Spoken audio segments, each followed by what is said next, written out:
Did you know an atom of our body existed almost 13.7 billions ago? Can you identify the atom? Do put in the comment box. Greetings to all in Dr. Abha Chemistry Pathshala. So I take you again to the same chapter, Unit 12, Class 11th NCERT. We were talking about, in my previous class I spoke about the different methods of purification. We spoke about distillation, fractional distillation, chromatography, right, separating funnel. Now here what I'm going to talk about, I'm going to talk about the qualitative and the quantitative analysis of the organic compound. किसी भी organic compound में which element is present and how much. So qualitative is उसकी quality, क्या present है, carbon present है, nitrogen present है, sulphur present है, halogen present है. So that is qualitative.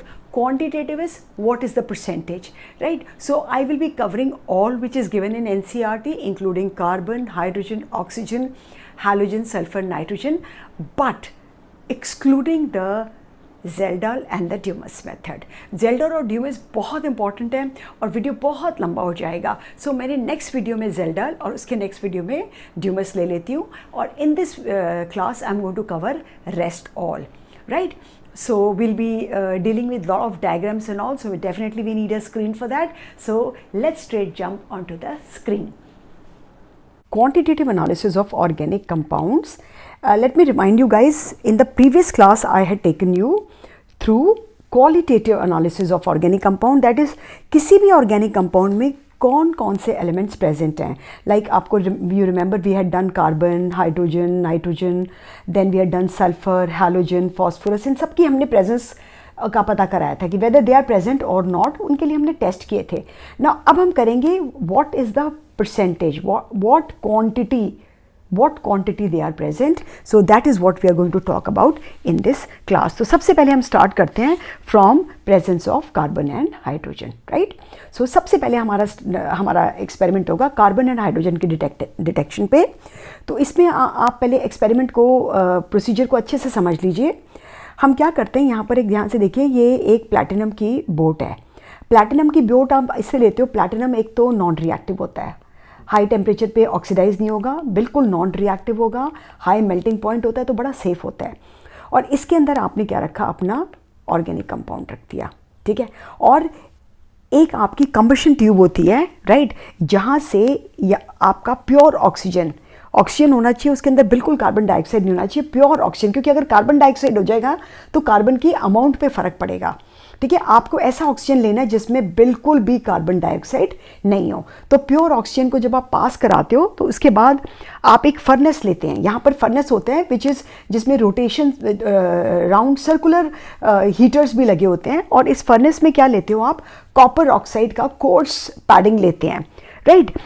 Something like आप समझ लीजिए जैसे आपके नॉर्थ में कूलर्स होते हैं ना, वाटर कूलर के पीछे आपने देखोगे ना पैडिंग होती है कोर्स से मटेरियल की, घास होती है ड्राई, तो कुछ ऐसा ही होता है आपका ये कॉपर ऑक्साइड, राइट. और इसके बाद लास्ट में एक गॉज लगी रहती है कॉपर की, एक पट्टी टाइप की होती है जो कि सॉलिड होती है और वो कॉपर की लगी रहती है, ठीक है. इस पूरे को आप कंबशन ट्यूब बोलते हैं क्योंकि इसमें हीट करके आप ऑक्सीजन को, प्योर ऑक्सीजन को पास कराते हो. अब होता क्या है गाइज, आपका जो ऑर्गेनिक कंपाउंड है इसके अंदर 3 चीज़ें हो सकती हैं, कार्बन, हाइड्रोजन एंड ऑक्सीजन. आप ऐसे के लिए ये यूज़ करते हो जिनमें ये 3 चीज़ें हैं. तो कार्बन और हाइड्रोजन क्या कर जाएगा, पूरा का पूरा कार्बन डाइऑक्साइड और वाटर में बदल जाएगा, स्टीम में. आगे जाके आपने 2 यूट्यूब्स लगाई हैं और इन यूट्यूब में एक में आपने पोटेशियम हाइड्रोक्साइड रखा है और एक में आपने एनहाइड्रस मैग्नीशियम परक्लोरेट, या फिर आप एनसीईआरटी में कैल्शियम क्लोराइड एनहाइड्रस भी लगा सकते हो, ठीक है. ये दोनों के दोनों ही पानी को एब्जॉर्ब करते हैं, ये दोनों के दोनों ही क्या करते हैं, ये अच्छे से पानी को एब्जॉर्ब कर लेते हैं, ठीक है. सो पानी सारा का सारा आपका यहाँ पे एब्जॉर्ब हो जाता है, सेकेंड वाली ट्यूब में आपका कार्बन डाइऑक्साइड एब्जॉर्ब हो जाता है. ओके, सो एक बार आपने एब्जॉर्ब होने के एक्सपेरिमेंट करने से पहले इनका वेट निकाल लिया और एक बार आपने एब्जॉर्ब होने के बाद इनका वेट निकाला. इनिशियली आपने वे कर लिया और अब आपने एब्जॉर्ब होने के बाद वे किया और सपोज कार्बन डाइऑक्साइड का जो वेट आया है, ठीक है, वो आपका आया x ग्राम आ गया, ठीक है. और ऑर्गेनिक कंपाउंड जो आपने प्लैटिनम बोट में रखा है उसका मास आप ले लीजिए W ग्राम, उसका मास आप ले लीजिए W ग्राम। कार्बन डाइऑक्साइड का मास हो गया X ग्राम और ऑर्गेनिक कंपाउंड का मास हो गया W ग्राम। अब आपको एक सिंपल सा रूल पता है कि 44 ग्राम, क्योंकि मोलर मास इसका 44 होता है, 44 ग्राम्स ऑफ कार्बन डाइऑक्साइड में कितना कार्बन है? ओनली 12 ग्राम। सो X ग्राम में कितना, X gram of carbon dioxide, जो कि आपको ऊपर कहाँ से मिली है? आपको इस ट्यूब से मिली है। तो इसमें आपको पता चल जाएगा कितना कार्बन है, ये हो जाएगा 12/44 इंटू एक्स। बट आपको किस में निकालना है? You have to find in W grams, you have to find in W grams. So then percentage in W क्या हो जाएगा? इन W ग्राम्स कितना हो जाएगा? 12/44 multiplied by x divided by W into 100। This is going to give you percentage of carbon. और water की percentage का आपने क्या करना है? बड़ा सिंपल सा है। वाटर की परसेंटेज में आपने करना है, पहले आपने कैल्शियम क्लोराइड वाली टेस्ट ट्यूब को वे कर लिया, यूट्यूब को, और सपोज आपका वेट उसका पानी का आया y ग्राम्स, ठीक है, पानी का वेट आ गया y ग्राम्स। आपको पता है 18 ग्राम्स में जो हाइड्रोजन होता है वो 2 ग्राम होता है, तो y ग्राम में कितना हाइड्रोजन होगा? 2/18 इंटू वाई। सो जो आपका वेट ऑफ ऑर्गेनिक कंपाउंड है वो W है, उसमें हाइड्रोजन का मास कितना हो जाएगा? 2 divided by 18 y divided by W into 100। Percentage आपका हाइड्रोजन का निकल जाएगा। सो इस तरह से, सो y क्या है बेटा? मास ऑफ वाटर है, W क्या है? मास ऑफ ऑर्गेनिक कंपाउंड है। इससे आपको कार्बन और हाइड्रोजन का परसेंटेज पता चल जाएगा। ये अगर आपके कंपाउंड में नाइट्रोजन है, ठीक है, अगर आपके कंपाउंड में नाइट्रोजन है और हैलोजन है, तो आप क्या करोगे? आपने जो लास्ट में एक लेयर लगाई है ना गाइज, यहाँ पर आपने लास्ट में ये जो लेयर लगाई है, मैं पिंक कलर से दिखा रही हूँ, आप यहाँ पर एक लेड क्रोमेट की PbCrO4 की लेयर लगा देते हो, राइट। सो वो हैलोजेंस को और सल्फर के सॉल्ट्स को वो PbCl2 और इसके प्रेसिपिटेशन करके वो रोक लेती है, आगे जाने नहीं देती है, राइट। और अगर कार्बन हाइड्रोजन ऑक्सीजन, तो आपको कोई चिंता करने की ज़रूरत ही नहीं है। नेक्स्ट आते हैं डिटेक्शन ऑफ हैलोजन। अच्छा जी, अब हैलोजन के लिए पहले आप थोड़ा सा अपैरेटस को समझ लें। अपैरेटस में कुछ नहीं है, ये एक सील्ड ट्यूब है, इसको हम कहते हैं कैरियस ट्यूब, इसको हम कहते हैं कैरियस ट्यूब, राइट।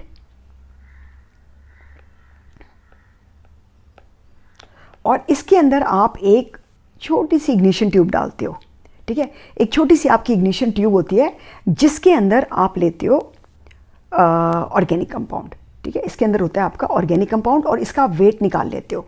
इसने आपका ऑलरेडी इसने आपने वेट लिया होता है, ठीक है, और इसको आप डाल देते हो गाइस एक फ्यूमिक नाइट्रिक एसिड। ये जो अंदर लिक्विड नज़र आ रहा है ना गाइस, यहाँ पे देखिए, ये फ्यूमिक नाइट्रिक एसिड है और AgNO3 है ना। आपको पता है AgNO3 क्या करता है? हैलाइड के साथ PPT करता है। और HNO3 क्या करेगा? अगर कोई इंप्योरिटीज़ है, आप मेरा पिछला वाला वीडियो एक बार देख सकते हो, अगर कोई इंप्योरिटीज़ है जैसे साइनाइड की इंप्योरिटी है या फिर सल्फाइड की इंप्योरिटी है, तो HNO3 को HCN और H2S बना के निकाल देता है, प्रेसिपिटेट नहीं होने देता। और अगर वो नहीं निकालेगा ना, वो AgCN और Ag2S का PPT आपको दे देंगे। सो वो नहीं करने देते हैं। और सपोज आपने हैलाइड लिया है, राइट, आपने जो हैलोजन लिया है उसमें आपने हैलाइड लिया है क्लोराइड, ठीक है, तो ऑर्गेनिक कंपाउंड में आपका क्लोराइड है। तो अब आपने क्या किया? जो प्रेसिपिटेशन हुआ ना इसमें, उस प्रेसिपिटेट को आपने, जो अंदर AgNO3 के साथ हैलाइड ने प्रेसिपिटेशन दिया है, ठीक है, उस प्रेसिपिटेट को आपने वॉश किया और ड्राई किया, और आपका जो मास ऑफ PPT है, मास ऑफ PPT है, सपोज आप इसको मान लो X ग्राम मान लो, ठीक है। X ग्राम में क्या है? X ग्राम AgCl का मास है, ठीक है, AgCl का मास है। और आपके ऑर्गेनिक कंपाउंड का मास क्या है? W ग्राम है। हर बार आप W ग्राम्स ही लेना, ठीक है। तो अब आपको पता है AgCl का मोलर मास क्या होता है? Ag का मोलर मास होता है 108 और Cl का मोलर मास होता है 35.5, ठीक है। AgCl में गाइस कितना Ag है, कितना Cl है? 35.5, राइट। सो जो आपके प्रेसिपिटेट है बेटा X ग्राम, उसमें कितना Cl होगा? It is going to be 35.5 upon 108 plus 35.5 multiplied by X, right. ये आपका हो जाएगा X में। लेकिन हमको किस में निकालना है गाइस? हमको निकालना है W में। तो हम क्या करेंगे बच्चे, इन W grams percentage of X will be 35.5 by 108 plus 35.5, that will give it 143.5 multiplied by जो भी AgCl का mass produced है. X is nothing but mass of AgCl produced divided by organic compound taken, mass of organic compound taken multiplied by 100. ये आपका formula हो जाएगा. इसे आप कहते हो Carius method. Guys it is very simple. अगर आप X को यहाँ पे Cl लिया है, अगर आपने Br लिया, एग्जैक्टली सेम चीज़ हो जाएगी. सिर्फ 35.5 किससे रिप्लेस हो जाएगा, 80 से. और अगर आपने I लिया तो 80 रिप्लेस हो जाएगा 127. Rest formula remains same. Right. So ये हो गया आपको क्वांटिटी ऑफ AgX पहले पता करनी है, उससे आपको X की परसेंटेज पता चल जाएगी. आपके ऑर्गेनिक कंपाउंड के अंदर सल्फर प्रेजेंट है तो आप कौन सा टेस्ट करोगे. नाउ सबसे पहले आप क्या करोगे, जो भी सल्फर प्रेजेंट है ना आपके ऑर्गेनिक कंपाउंड में, आप इसको भी आप कैरियस मेथड से ही करते हो. ऊपर स्पेस में ऊपर लिख लेती हूँ guys, I hope it's okay with you. हम इसको कैरियस मेथड से ही करेंगे. ठीक है. सिर्फ हमने क्या करना है कि जितना भी सल्फर है, ये बेटा दिन में वीडियो बनाने का यही प्रॉब्लम होता है, बहुत नॉइज़ आती है. मुंबई में फ्लैट्स होते हैं ना, सो यहाँ पर you can't avoid all this. I am sorry about it. So अब क्या होता है, इसमें आपने कैरियस मेथड में क्या किया, आपने ऑर्गेनिक कंपाउंड ले लिया, उसका वेट कर लिया, है ना. वेट ऑफ ऑर्गेनिक कंपाउंड हमेशा आप W ग्राम लो. राइट. अच्छा, अब आपने क्या किया, आपने कोई भी स्ट्रॉन्ग ऑक्सीडाइजिंग एजेंट ले लिया. यूजली हम सोडियम पेरोक्साइड लेते हैं. आपने ये ले लिया और इसमें आपने पूरे OC को डाल दिया, और OC क्या हो जाएगा, पूरी तरह से ऑक्सीडाइज हो जाएगा. इसमें जो भी कार्बन है वो कार्बन डाइऑक्साइड देगा, जो भी हाइड्रोजन है वो वाटर दे देगा. राइट. और जो भी सल्फर प्रेजेंट है ना, जो भी सल्फर प्रेजेंट है वो ऑक्सीडाइज हो जाएगा सल्फ्यूरिक एसिड में. वो ऑक्सीडाइज हो जाएगा सल्फ्यूरिक एसिड में. इस सल्फ्यूरिक एसिड में ना गाइस आप क्या करते हो, आप बेरियम क्लोराइड डाल देते हो और आपको मिल जाता है बेरियम सल्फेट का वाइट PPT. बेरियम सल्फेट का वाइट PPT मिल जाता है, जिसको आप वॉश करते हो और जिसको आप ड्राई करते हो. ठीक है.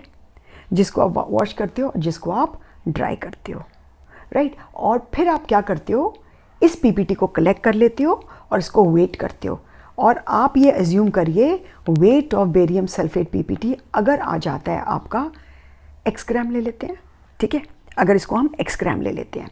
ठीक है. तो आप बताइए BaSO4 जिसका मोलर मास होगा, barium is 137, sulphur is 32, oxygen 16 multiplied by 4. जो भी ये वैल्यू आ रही है आप इसको ऐड करेंगे तो 233 आएगी. 233 ग्राम्स में how much of sulfur is present? Amount of sulfur is only 32 grams. So X ग्राम में कितना सल्फर होगा गाइस? X ग्राम में 32 बाई 233 मल्टीप्लाइड बाई X होगा. बट हमें परसेंटेज किस में निकालनी है? हमें percentage organic compound which is W grams इसमें निकालनी है. राइट. सो इन W ग्राम्स क्या हो जाएगा, जो भी X है 32 divided by 233 multiplied by X divided by W into 100 percentage of sulphur. इसको अगर आप फॉर्मूला बनाना चाहें तो 32 बाई 232 इंटू PPT, जो BaSO4 का PPT है उसका वेट लेना आपने. ठीक है. वेट ऑफ BaSO4 का PPT upon weight of organic compound, right, into 100. That is going to be the answer. So I hope ये आपको सल्फर का मेथड क्लियर हो. Detection of phosphorus. Now we'll be again using the Carius method which we have used for halogen and for sulfur. So same Carius tube में आप क्या करोगे, जो organic compound है जिसके अंदर फॉस्फोरस है, उस ऑर्गेनिक कंपाउंड को आप अच्छे से किसी भी ऑक्सीडाइजिंग एजेंट से, हम इस केस में यूजली नाइट्रिक एसिड यूज़ करते हैं, इसे बहुत अच्छे से आप ऑक्सीडाइज करते हो सील ट्यूब के अंदर. सील ट्यूब के अंदर इसलिए करते हैं क्योंकि आपकी कैरियस ट्यूब हमेशा सील्ड होती है, सो दैट वेट पे कोई भी फ़र्क ना पड़े. और जितना भी कार्बन होता है वो कार्बन डाइऑक्साइड में कन्वर्ट हो जाता है, जो वाटर होता है वो H2O में, हाइड्रोजन H2O में कन्वर्ट हो जाता है, और जो फॉस्फोरस होता है वो फाइनली फॉस्फोरिक एसिड में कन्वर्ट हो जाता है। एक्चुअली ये to be very honest P2O5 में कन्वर्ट होता है, जो कि वाटर के प्रेजेंस में H3PO4 में कन्वर्ट हो जाता है, राइट। और ये H3PO4 गाइस, इसको हम क्या करते हैं, इसको हम अमोनियम मॉलिब्डेट से रिएक्ट कराते हैं। हम इसको अमोनियम मॉलिब्डेट से रिएक्ट कराते हैं थोड़े से नाइट्रिक एसिड ऑक्सीडाइजिंग एजेंट की प्रेजेंस में, और हमें मिलता है येलो कलर का पीपीटी अमोनियम फॉस्फोमॉलिब्डेट का, right. So this is ammonium phosphate, और इसके साथ आते हैं 12 मॉलिब्डेन ऑक्साइड, ये, राइट। और प्लस आपको मिलते हैं यूजुअल, ये NH4 है, ये आपका NO3 से मिल जाता है, आपको NH4NO3 मिल देता है। और आपको पता है ऑक्सो एसिड्स होते हैं, तो बेटा पानी का मिलना बहुत बहुत ज़्यादा प्रोबेबल हो जाता है। इसको आप बैलेंस कर लीजिए, यहाँ पर 12 है तो आप यहाँ पर 12 लगाएंगे तो ये नंबर बढ़ के यहाँ पर आप 21, और आपका यहाँ पर भी 21 आ जाएगा, ठीक है। मेरे ख्याल से रिएक्शन बैलेंस्ड है। एक बार पानी को आप देख ले तो यहाँ पे 12 आ जाएगा। ये रिएक्शन अब आपकी बैलेंस हो गई है, ठीक है। और ये जो अमोनियम फॉस्फोमॉलिब्डेट है, ये येलो कलर का पीपीटी होता है, ये येलो कलर का पीपीटी होता है। और इसको आप क्या करते हो, इसको आप अच्छे से वॉश करके ड्राई कर लेते हो, ठीक है। आप इसको अच्छे से वॉश करके ड्राई करते हो और इसका आप मोलर मास निकाल लेते हो। मॉलिब्डेनम का जो मोलर मास होता है वो होता है 96, और आप जब इस पूरे को टोटल करोगे तो ये पूरा आपका आएगा 1877 अमोनियम मॉलिब्डेट। सो 1877 ग्राम अगर आपका मोलर मास है, इसमें आप फॉस्फोरस देखिए सिर्फ 31 ग्राम है। और अगर जो आपका येलो पीपीटी आया उसका जो वेट है, अगर वो W ग्राम है, नहीं X मानिए, सॉरी हम W नहीं मानेंगे, X ग्राम मानते हैं। तो अगर उसका वेट X ग्राम है तो आपका X ग्राम के अंदर कितना फॉस्फोरस होगा, 31 1877 इंटू X। बट अपने को परसेंटेज किस में निकालनी है, W में, जो कि वेट ऑफ ऑर्गेनिक कंपाउंड है। तो इसमें हो जाएगा 31/1877 into X by W into 100 percentage, ठीक है। और ये X क्या है, X आपका है प्रेसिपिटेट का वेट। किस प्रेसिपिटेट का वेट बच्चे, अमोनियम फॉस्फोमॉलिब्डेट, राइट। अमोनियम फॉस्फोमॉलिब्डेट, ये उसका वेट है। और W क्या है, weight of organic compound, wait of organic compound, right. Now अब आपने क्या करना है, आपने एक और तरीके से हम फॉस्फोरस को निकालते हैं। हम एक और तरीके से फॉस्फोरस को निकालते हैं जिसे हम कहते हैं मैग्नीशियम मिक्सचर। इसमें हम क्या करते हैं, हम जो H3PO4 हमारा आयन है उसको हम मैग्नीशियम मिक्सचर, जिसे आप कहते हो a combination of magnesium chloride और अमोनियम क्लोराइड। अगर गाइस आपको याद आ रहा है, आपने लैब में किया है, तो हम इसको हम फॉस्फेट के मैग्नीशियम के आइडेंटिफिकेशन के लिए यूज़ करते हैं।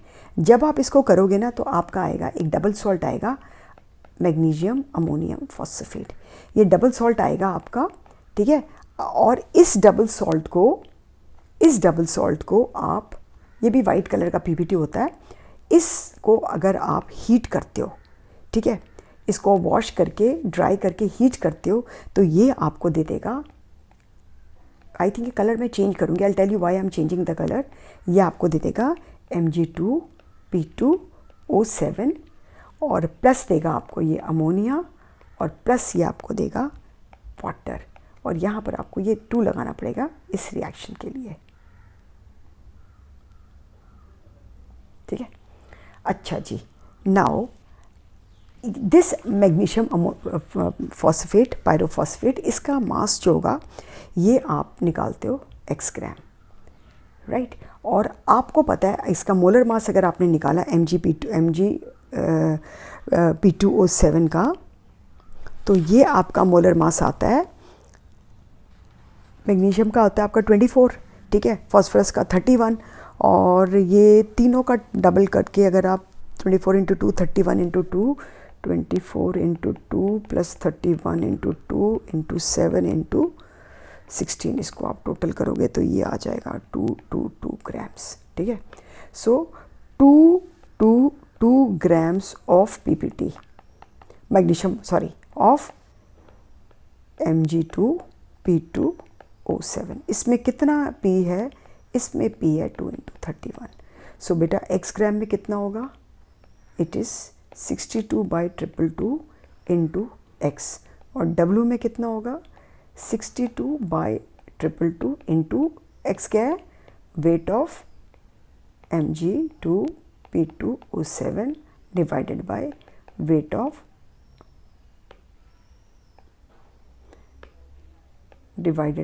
Wait of organic compound into 100।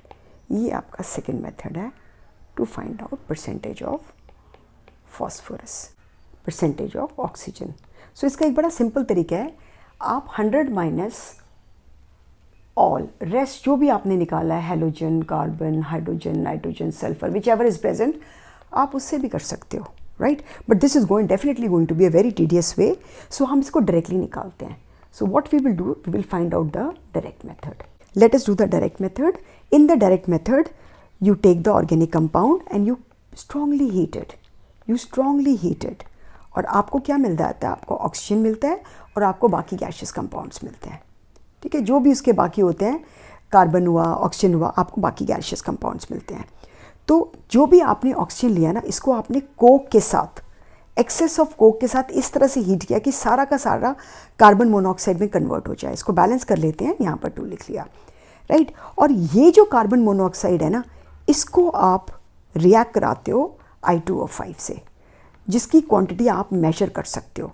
और जब आप I2O5 से रिएक्ट कराते हो तो ये आयोडीन को लिबरेट करता है और कार्बन डाइऑक्साइड को ये दे देता है, ठीक है। Now I just want to tell you guys कि ये जो आयोडीन होता है ना, इसका हम टाइट्रेशन करते हैं, आयोडोमेट्रिक टाइट्रेशन थायो के साथ। अगर आपको याद आ रहा है, सोडियम थायोसल्फाइड के साथ इसका हम टाइट्रेशन करते हैं, जिससे हमें इसकी क्वांटिटी पता चल जाती है और इसकी क्वांटिटी से हमें I2O5 की क्वांटिटी पता चल जाती है। तो हम मतलब I2O5 हमारे को नोन है, तो जब I2O5 नोन है तो हमें CO भी नोन है। हम स्टोइशियोमेट्री यूज़ करके किसी भी चीज़ का अमाउंट निकाल सकते हैं। पहले हम इस रिएक्शन को अगर हम बैलेंस करें तो यहाँ पे हमने लिखा 2 और यहाँ पे हमने लिखा 5 और हमने यहाँ लिखा 10 कोक, टोटल कर दो 5 oxygen 2 I2O5 will give 10 CO2 plus 2 I2, right. और आप ये देखिए 5 ऑक्सीजन के आपको दे रहे हैं 10 कार्बन डाइऑक्साइड के और 2 आयोडीन के साथ ये रिएक्ट कर रहे हैं, ठीक है। तो अगर आपको एक ऑक्सीजन एटम लेना है तो आपको 1 मोल कार्बन डाइऑक्साइड का लेना पड़ेगा, ठीक है। तो या फिर आपको लेना पड़ेगा 1/5 मोल्स ऑफ आयोडीन। तो अगर आपको आयोडीन लिबरेटेड पता है, आपको कार्बन डाइऑक्साइड का मोल पता है, तो आपको ऑक्सीजन का अमाउंट भी पता चल जाएगा, ठीक है। तो कार्बन डाइऑक्साइड की मदद से आप ऑक्सीजन निकाल सकते हो, ठीक है। तो अगर आपको पता है कि 44 ग्राम कार्बन डाइऑक्साइड है, तो 44 ग्राम कार्बन डाइऑक्साइड के ने रिएक्ट करके कितना ऑक्सीजन दिया, सो अमाउंट ऑफ ऑक्सीजन जो दिया है वो 1 ग्राम आइटम दिया, यानी कि 60 ग्राम्स दिया है। सो जो आपका वेट आपने निकाला है, जो आपने वेट कार्बन डाइऑक्साइड का निकाला है टाइट्रेशन की हेल्प से, तो सपोज़ वो आपका x ग्राम है, तो x gram of carbon dioxide में कितना ऑक्सीजन होगा 16/44 इंटू x, और W में कितना होगा डिवाइडेड बाई W इंटू 100। तो ये तो आपकी हो जाएगी परसेंटेज ऑक्सीजन की, right. Very simple. So I hope you have a fair idea of the percentages. Guys, I would suggest there's no need to remember the formula. Best is, if the method is clear to you, directly you can derive the formula. It is all one step formula. So we will meet in the next class with Zeldal method, and till then take care of yourself. God bless. Stay blessed.